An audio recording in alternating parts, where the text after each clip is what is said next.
I'm William Cooper, and you're listening to the Hour of the Time. Oh, what a great lady. Anyone who ever comes to me and tells me that music doesn't penetrate directly to the soul doesn't have a soul. I mean, that's the only interpretation I could ever make to any statement like that made by anyone.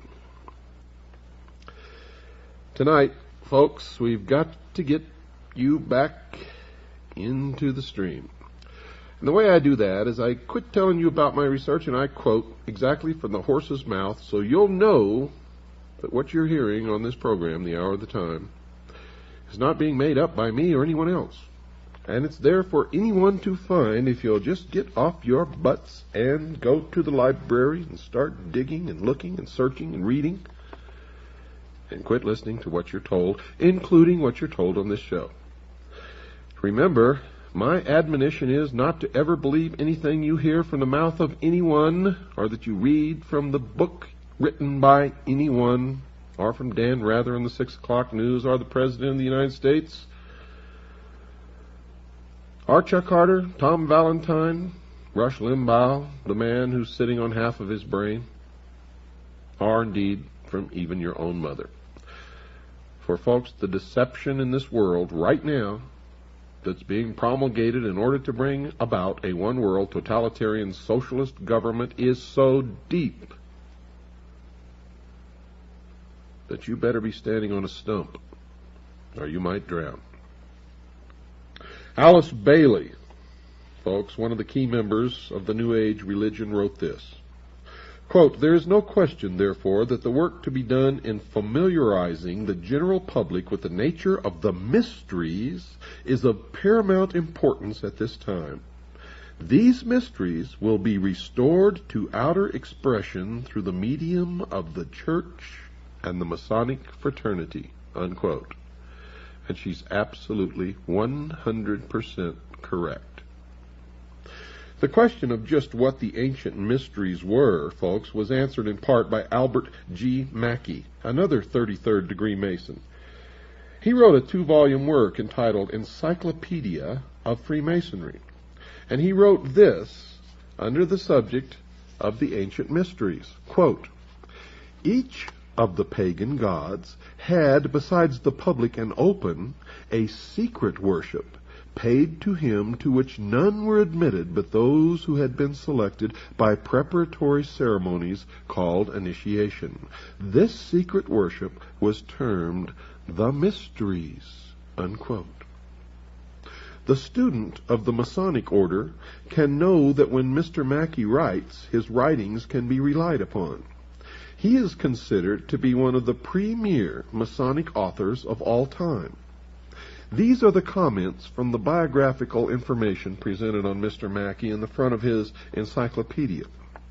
Quote, "His writings are universally esteemed for their sincerity, honest records, and common sense. He was a leader in research who valued accuracy," unquote. Carl Cloudy, another Mason who writes on the subject of the Lodge, also has words of praise for Mr. Mackey. Quote, "He was one of the greatest students and most widely followed authorities the Masonic world has ever known," unquote. And in his book entitled Introduction to Freemasonry, he praised Mr. Mackey with these words. Quote, "Albert Gallatin Mackey, one of the greatest students and most widely followed authorities the Masonic world has known. He is the great master of Freemasonry," unquote. So Mr. Mackey certainly can be believed when he tells his readers that the worship of pagan gods had a secret, non-visible worship besides the public one. The reader can believe him when he identifies the name of this secret worship. He told his readers, quote, "This secret worship was termed the mysteries," unquote.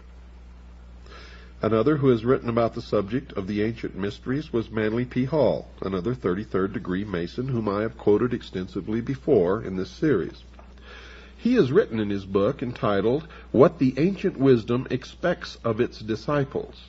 Quote, In the remote past, the gods walked with men, and they chose from among the sons of men the wisest and the truest. With these specially ordained and illumined sons, they left the keys of their great wisdom, which was the knowledge of good and evil. These illumined ones founded what we know as the ancient mysteries, unquote. Now, in case you weren't listening there, this is a dead giveaway and an admission that the gods that walked with men were known, at least in the Bible, as Satan. For he says here, and I'm going to read this again for you folks, because I know some of you just didn't pick it up, because I know how the minds of the sheeple operate. And there's a lot of sheeple listening. There's also a lot of people listening who aren't sheeple. And they know that I'm not talking to them. If the word sheeple applied to you makes you angry, then folks, it is an indication that it fits you like a shoe, like a glove, that you are indeed one of the sheeple. Let me read it again. Quote, with these specially ordained and illumined sons, they left the keys of their great wisdom, which was the knowledge of good and evil. According to the Bible, the knowledge of good and evil was imparted to Adam when Satan enticed Eve to eat of the fruit of the tree of knowledge, and she in turn enticed Adam. And what was the fruit of the tree of knowledge? It was the knowledge of good and evil. It was forbidden for man to know that. Now, I'm not making judgment on any of this. I'm just telling you what my research says. Remember, this is not a religious program. And while I, myself, personally, have my own idea of what my own religion is, I am in no means trying to foist it off on anyone else. Let me continue. He wrote, and we're talking about Manly P. Hall, 33rd degree Freemason, he wrote additional comments about these mysteries in another of the books he has written called The Secret Teachings of All Ages. And I would urge you, if you can afford it, to buy that book. It's a very expensive book. I have a copy of it in my library. It cost me $150, and it was worth every single penny of it, I can assure you. Quote, the arcana, defined as being a secret or hidden knowledge of the ancient mysteries, were never revealed to the profane, defined as those not initiated into the inner mysteries, except through the media of symbols. You're going to find, folks, that symbols mean more than you will ever begin to understand unless you've waded deep into the stream of the mystery Babylon, as I have. Quote, symbolism fulfilled the dual office of concealing the sacred truths from the uninitiated and revealing to those qualified to understand the symbols, unquote. Mr. Hall dedicated the latter book to, quote, the proposition that concealed within the emblematic figures, allegories, and rituals of the ancients is a secret doctrine concerning the inner mysteries of life, which doctrine has been preserved in toto, which means in the whole, among a small band of initiated minds since the very beginning of the world, unquote. He went on to mention that the mysteries, quote, were secret societies, binding their initiates to inviolable secrecy and avenging with death the betrayal of their sacred trusts, unquote. And to this day they take blood oaths. Mr. Hall told the reader that no one is to know the identity of those who have received the secrets. In fact, he wrote, quote, the true adept and initiate shall reveal his identity to no man unless that one is worthy to receive it, unquote. He further explained where some of these initiates lived when he wrote, quote, no reasonable doubt can exist that the initiates of Greece, Egypt, and other ancient countries possessed the correct solutions to those great cultural, intellectual, moral, and social problems which in an unsolved state confront the humanity of the 20th century, unquote. He further amplified that thought when he added this, quote, Neoplatonism, defined by Mr. Hall as a school founded by Plotinus around 240 A.D., concerning itself with the problems of metaphysics, which he calls the study of knowledge, recognizes the existence of a secret and all-important doctrine which from the time of the earliest civilizations had been concealed within the rituals, symbols, and allegories of religions and philosophies." Unquote. So, in summary, it is possible, folks, to understand what these ancient mysteries were. And there appears to be at least 4 truths gleaned from the information provided in the comments made previously, and these truths appear to be: 1. The ancient mysteries had 2 forms of worshiping the same God. 2. The knowledge of the true God was reserved for those who had been entrusted with the secrets, and not for those whom they call the profane. 3. Those who understood those secrets were sworn to the strictest secrecy. And 4. Those who had knowledge of the secrets claimed to possess all of the answers to all of the problems of mankind.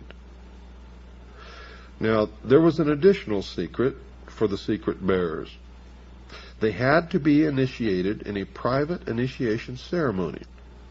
Albert Pike, General Albert Pike, a Southern Confederate general during the Civil War, wrote this, quote, "Initiation was considered to be a mystical death, and the perfect epopt was then said to be regenerated, newborn, restored to a renovated existence of life, light, and purity." Unquote.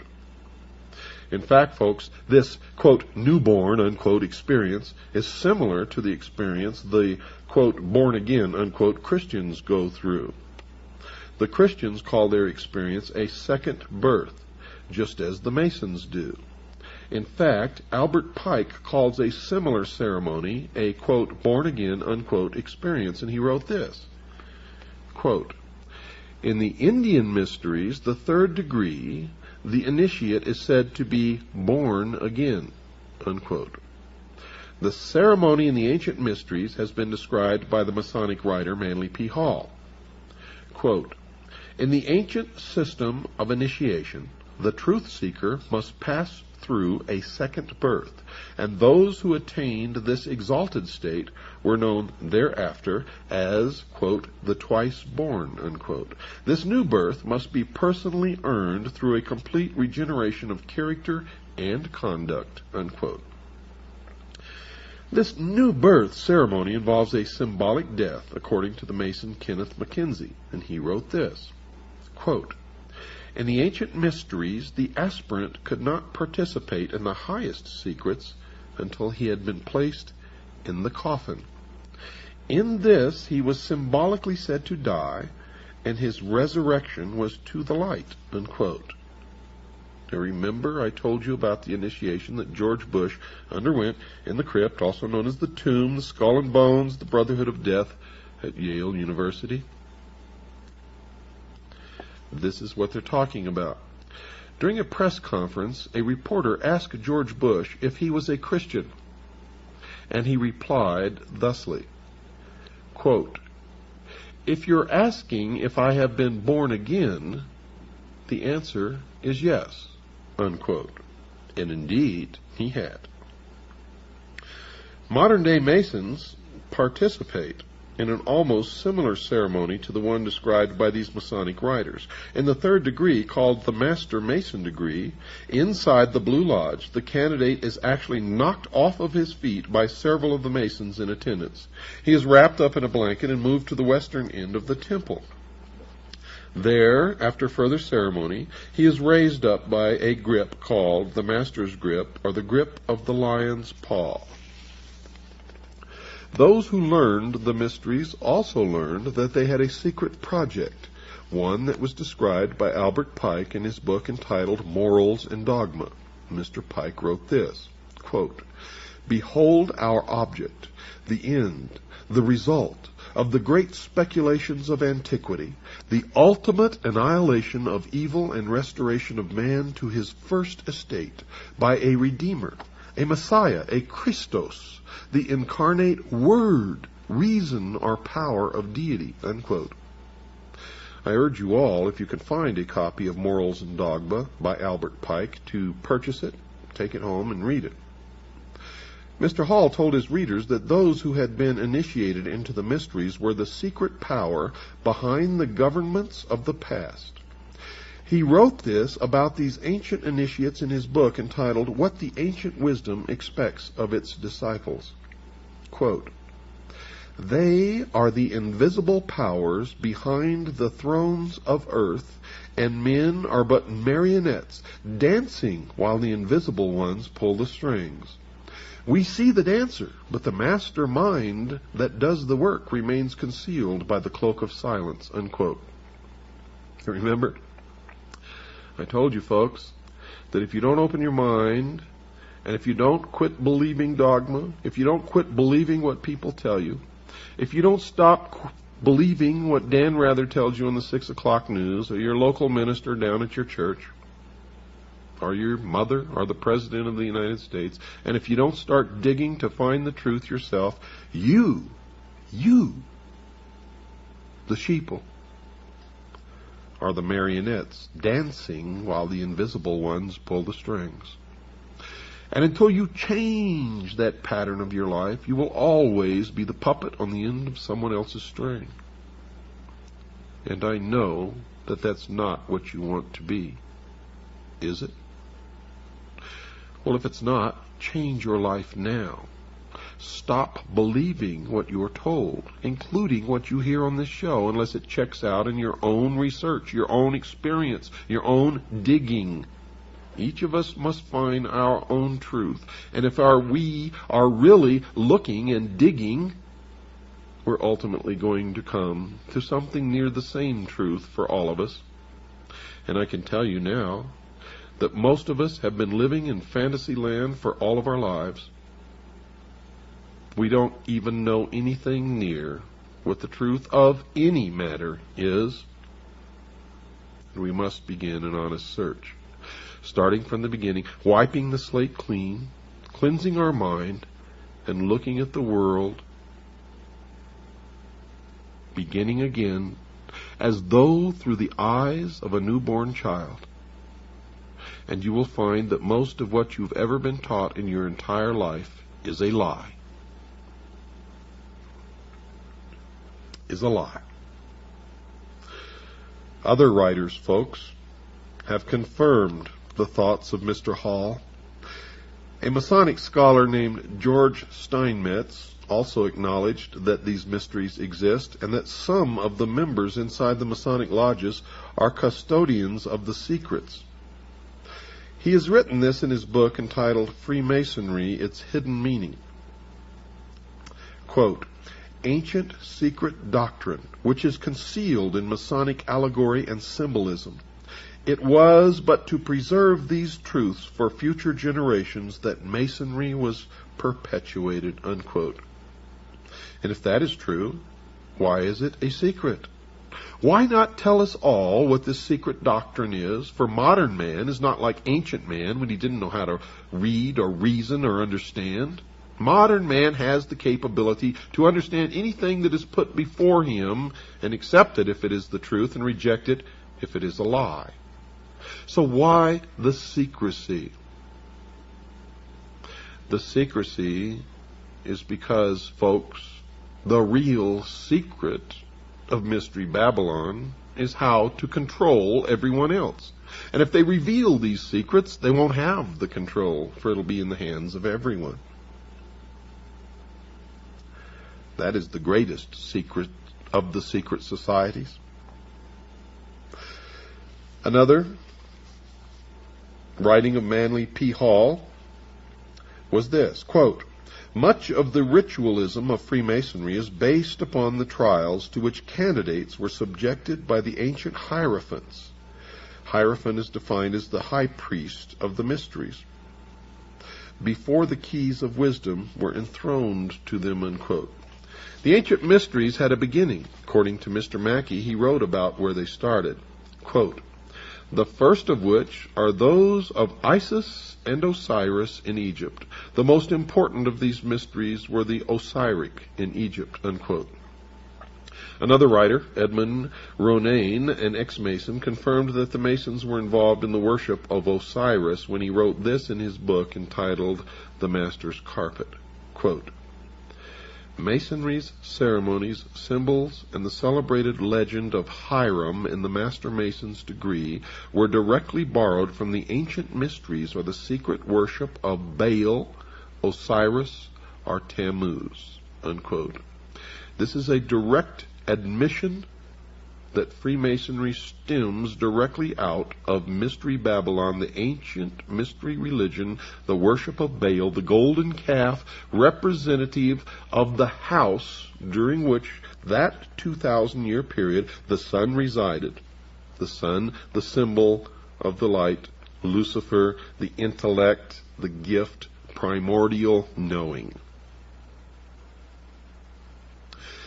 Albert Pike then detailed where the mysteries went after their beginnings in Egypt. He wrote this in Morals and Dogma. Quote, From Egypt the mysteries went to Phoenicia and were celebrated at Tyre. Osiris changed his name and became Adonai, or Dionysus, still the representative of the sun.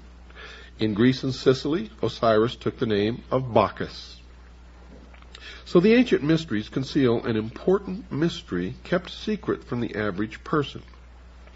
The mystics claim that this mystery has been concealed from the world for centuries. Even though they had taken the mystery to other continents, those who believed in this religion were yet to take it to America. That was yet to come, and we will get to that, I promise you. And it will, I also promise you, amaze you.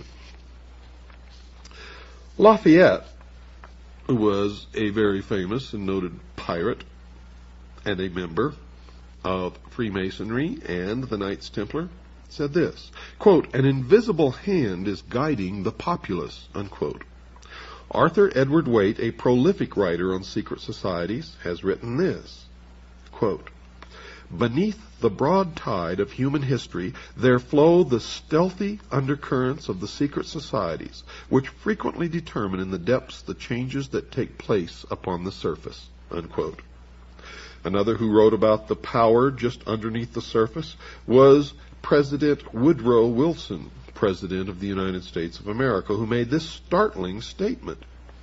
He made this statement, yet it was ignored. But it should never go ignored from this point forward.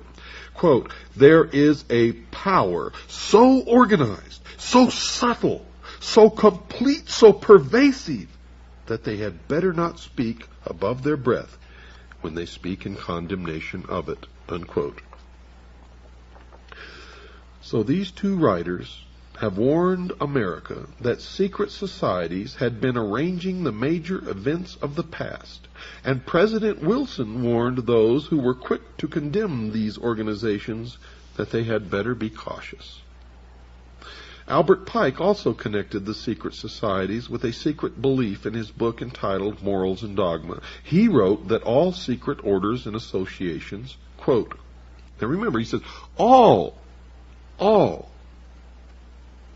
secret orders and associations, quote, had two doctrines, one concealed and reserved for the masters, the other public, unquote. Now, one such secret society with two doctrines was the Illuminati, and Professor Weishaupt, its founder, boasted of his organization's secrecy. He realized that this secrecy would enable them to decide the fate of nations, and because their deliberations were secret, no outsider could interfere. He wrote this, quote, The great strength of our order lies in its concealment. Let it never appear in its own name, but always covered by another name and another occupation, unquote. Weishaupt later wrote about that secrecy in a letter to a fellow member of the Illuminati. Quote, Nothing can bring this about but hidden societies. Hidden schools of wisdom are the means which will one day free men from their bonds. Princes and nations shall vanish from the earth." Unquote. Folks, don't go away. We've got to stop for a break. I'll be right back after this very short pause. I'll be giving a 3-hour presentation entitled "The Sacrificed King." This is on the Kennedy assassination. I'm going to have footage there that you've never seen before. I'm going to show you the direct, and I mean direct,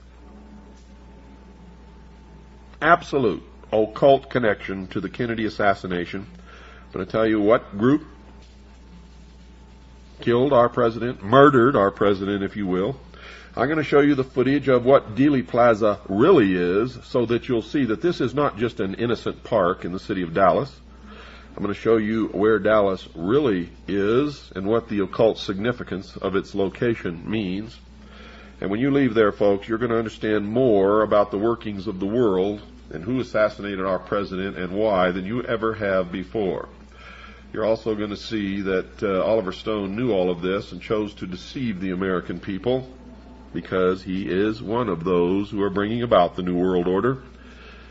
And his movie, JFK, was designed to convince all of us that our government doesn't work, that constitutional government can't work, that it's turned against us, and it's not true, folks. Our constitutionally instituted and established government had absolutely nothing to do with the Kennedy assassination, as all of those who show up on Monday night, March 15th, 8 p.m., will find out. Now, if you're not a CAGI member, you can purchase your tickets in advance. And one of the places is the Controversial Bookstore in San Diego. It's also a place where you can get some of the books that are banned or hard to get or are suppressed that you need in your personal library in order to understand all of what you're learning on this show and a lot of what you're never going to hear on this show, simply because there isn't enough time.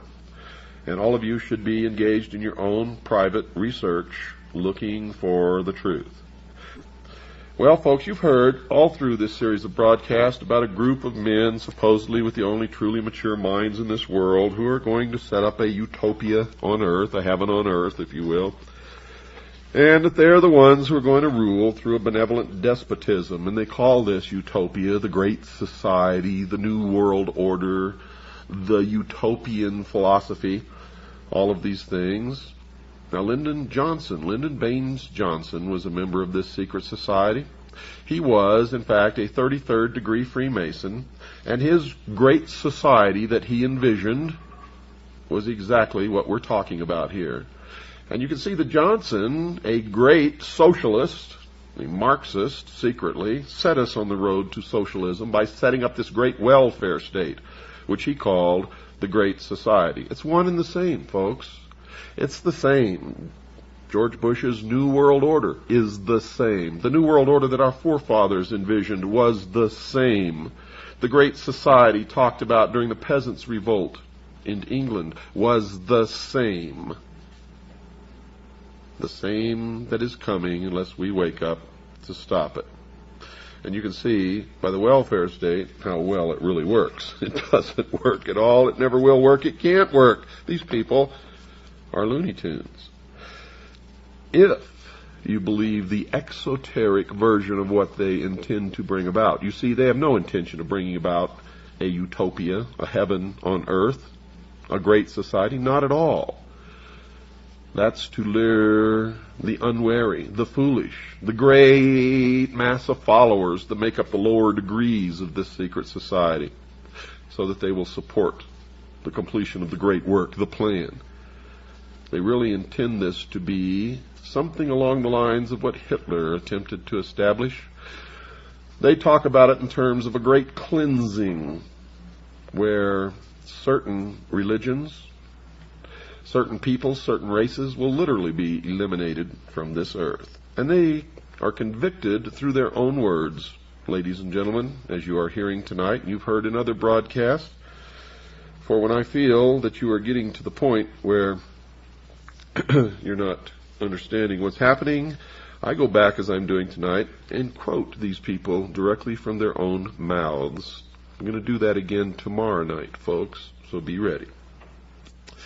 Let me continue. The secret societies were created to bring the world to the new society known as the New World Order. The members of these organizations obviously feel that their goals are so noble that they may perform whatever tasks are required to bring them to that goal and that goal to fruition. This means, folks, that murder, plunder, and lying all become acceptable as long as these methods assist its members in obtaining their goal. But the Freemasons, or Freemasons as the true term began, want the world to know that they are not one of the societies involved in changing the world's civilization, and they're quick to rush to their own defense. However, when you go back and read their own history and their own words, you can see that they have literally no defense, for they are convicted by the words of their leaders, by the very words of their leaders, and, folks, by their deeds. For it was General Albert Pike who created, through the Scottish Rite of Freemasonry, the Knights of the Ku Klux Klan. It was the Scottish Rite of Freemasonry that created the branch known as B'nai B'rith, which then created the ADL, or the Anti-Defamation League, which is nothing but an organization of criminals who have murdered, who have bombed, who have lied, and just recently one of their revealed crimes was spying, putting spies within the police organizations of the United States of America and spiriting out files and records. And all of the Jews in the United States support this criminal organization to their great shame. And those of you who feel that the Jews are responsible for all of this, you are wrong. Most Jews don't know any more about this than you did. And they are being used just as you are being used, just as I have been used in my life. In all time, truth has been hidden under symbols, wrote Albert Pike. And he also wrote this: symbols are nevertheless ingenious veils that cover the truth. Now, Albert Pike was the sovereign grand commander of the southern jurisdiction of the Scottish Rite of Freemasonry. The Scottish Rite now controls world Freemasonry.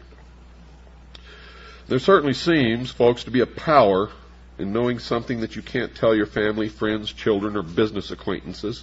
And Adam Weishaupt said it best with this selection from his writings. Quote, "Of all the means I know to lead men, the most effectual is a concealed mystery," unquote.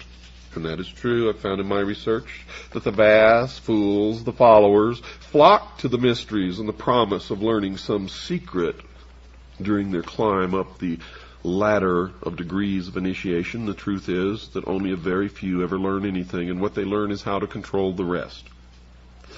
The power of hidden symbols was alluded to by another writer, this time Foster Bailey, in his book entitled The Spirit of Freemasonry. Quote, "A symbol veils or hides a secret, and is that which veils certain mysterious forces. These energies, when released, can have a potent effect," unquote. And indeed, they can, as we are all feeling now the pinch of the power. There are many who can attest to that simple truth. Organizations with concealed or secret initiation ceremonies abound in America and indeed around the world. College fraternities and sororities teach the college student to accept secret initiation ceremonies and hidden knowledge at a young age. The Masons, intended for adult males, have similar organizations for their young sons and daughters, and other secret organizations for their wives. And all of these organizations tend to prepare their male members for further service in the master secret organization, the Masons. However, the Masons are quick to point out that they conceal their truths from the general public. Manly P. Hall, for instance, wrote this, quote, "It is for the adepts. An adept is defined by the dictionary as one who is an expert, but there is an esoteric definition that shall be discussed later. Quote, "It is for the adepts, one to understand the meaning of the symbols," unquote. He further instructed his readers that understanding the symbols could make one wise. Quote, and understanding of these symbols is the beginning of wisdom, unquote. Max Toth, a writer about the Great Pyramid of Giza in Egypt, also wrote about the purpose of symbols, and he said, quote, "The knowledge of the ancient mysteries was never revealed to the layman except through the media of symbols. Symbolism fulfilled both the need to conceal sacred truths from the uninitiated and to offer a language for those qualified to understand it." Now, whatever these secrets are, folks, one writer on the subject feels it is time to make them public.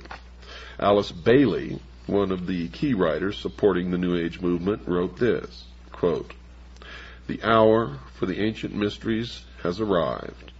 These ancient mysteries were hidden in numbers, in ritual, in words, and in symbology. These veil the secret," unquote. Another writer who writes on the order, Carl H. Cloudy, told anyone who read the Masonic literature that he had best understand the language, or they would miss the true meaning of the words. He wrote, quote, "He who hears but the words of Freemasonry misses their meaning entirely," unquote. Rex Hutchins, a 32nd degree Mason who has written a book for the Masons, one so important that it was used to replace one written by Henry Clausen, a former sovereign commander, also informed his readers that his writings also concealed a secret. Quote, "The word reveal means to re-veil. That is, to give one explanation and yet continue to maintain the mystery of the symbol by not explaining it in a full and complete manner," unquote. So the language code must be broken if one is to learn the truth about the Masonic order. The reason that this is so is because the Masons have admitted that they have concealed the true meaning of some of their language. However, it is possible, folks, to know the true meanings of at least some of the hidden language, and the listener can be certain that the discovered interpretations are correct because the Masons themselves have revealed the hidden meanings of some of their symbols in some of their own literature. The secret societies, folks, that have concealed their purposes and hidden meanings, concealed writings, and private initiation ceremonies are admittedly very powerful. One who recognized that power was Benjamin Disraeli, the Prime Minister of England in the late 1880s, who said this in the House of Commons on July 14th in 1856. Quote, "There is in Italy a power which we seldom mention in this House. I mean the secret societies. It is useless to deny, because it is impossible to conceal, that a great part of Europe, the whole of Italy and France, and a great portion of Germany, to say nothing of other countries, is covered with a network of these secret societies. What are their objects? They do not want constitutional government. They want to change the tenure of the land, to drive out the present owners of the soil, and to put an end to ecclesiastical establishments," meaning religion, unquote. The Masons know about concealing secrets from the rest of the world. Carl Cloudy, a Masonic writer, told his readers that secrets are inside secrets, which are inside other secrets, and he wrote this, quote, "Cut through the outer shell and find a meaning. Cut through that meaning and find another. Under it, if you dig deep enough, you may find a third, a fourth. Who shall say how many teachings?" Unquote. And even the communists use concealment, for the communists were created by the mysteries. The cell system of the Communist Party was created by the mystery schools, which have used the same system for millennia. Nikolai Lenin, the Marxist communist who communized the Russian nation in the years following the Russian Revolution of 1917, wrote this, quote, "We have to use any ruse, dodge, trick, cunning, unlawful method, concealment, and veiling of the truth," unquote. Many of the signs for identifying a communist or a member of the Communist Party are exactly the same as those symbols and signs used by Freemasons to identify each other. The use of secrecy to conceal thoughts from certain of the members of an organization or from the public is the device of those who have something to hide. That something is so horrible, so terrible, that knowledge of that secret must be kept from those who would have the most to lose by knowledge of that secret. In the case of the secret societies, it is a belief in Lucifer, also known as Satan or the devil. In the case of communism, it is the truth that the people living in a communist nation know that the system does not work. But those in a non-communist nation targeted for a communist government are not to learn that simple truth. They are to be told that the system is the culmination of man's upward search for a perfect society, a great society, if you will, a utopia on earth. And they must be deluded into believing that there is no cost in the change from their current form of government to the communist form. One of the things that I find so incredible is that they trap the intellectuals so easily. The intellectuals, the ones who are supposedly so good at using their brain, cannot even use their brain so much as to look into history to see that the first people that the communists, the international socialists, destroy, kill, sentence to the labor camps, the gulag, if you will, are always the intellectuals. And history has recorded the brutality of the communists and the fact that millions of people have had to die as the communists installed that form of government. The evidence to support that condition will be discussed later in some other program. Now, secrecy is certainly not a part of the Christian religion today, although the Christian religion began in secret and was, in fact, a secret society. It is possible to know that nothing that Jesus said has been hidden from the Christians of today. He told the high priest in John, chapter 18, verse 20, quote, "And in secret have I said nothing," unquote. The intentional concealing of an organization's beliefs and purposes by the use of hidden language and concealed symbols is reserved primarily to the secret societies, and the nationwide Masonic lodges are indeed a secret society. And in the beginning, the Christians had their secret symbols also. One of the most prominent was the symbol of the fish. The secret is simply the fact that certain of their members worship Lucifer, and that they keep that secret from the overwhelming majority of their own members. And certainly the public is never to know this fact, if they can help it. And the evidence to support that conclusion is ample, but only to one who cares enough to look for it. The problem with most people is they don't care enough to look for anything except Wheel of Fortune on the television set. So the student of history has to discover the hidden meanings behind the symbols in the Masonic literature and in the secret initiation ceremonies to understand the Masonic order. One of the first symbols that needs to be examined is the symbol of the serpent, also called a snake or dragon. Manly P. Hall wrote that the use of this symbol is as old as early man when he wrote this in his book entitled The Secret Teachings of All Ages. Quote, "Among nearly all these ancient peoples, the serpent was accepted as a symbol of wisdom," unquote, for it is from the serpent that man received the gift of intellect. Here Mr. Hall states that the serpent was a symbol of wisdom. It will be remembered that Lord Maitreya, the future New Age leader, also claimed to possess wisdom. Mr. Hall continued, quote, "Serpent worship in some form has permeated nearly all parts of the earth.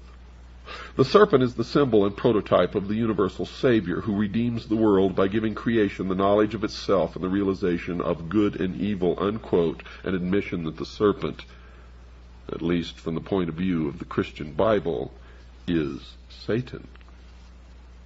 And then Mr. Hall links the serpent with the ancient mysteries previously discussed. He continues with the comment that the serpent was worshipped by the priests of that religion. Quote, "The priests of the mysteries were symbolized as a serpent, sometimes called Hydra," unquote. And then he pointed out that the ancient mysteries have been passed on to various other cultures and that they have been brought forward to the present day.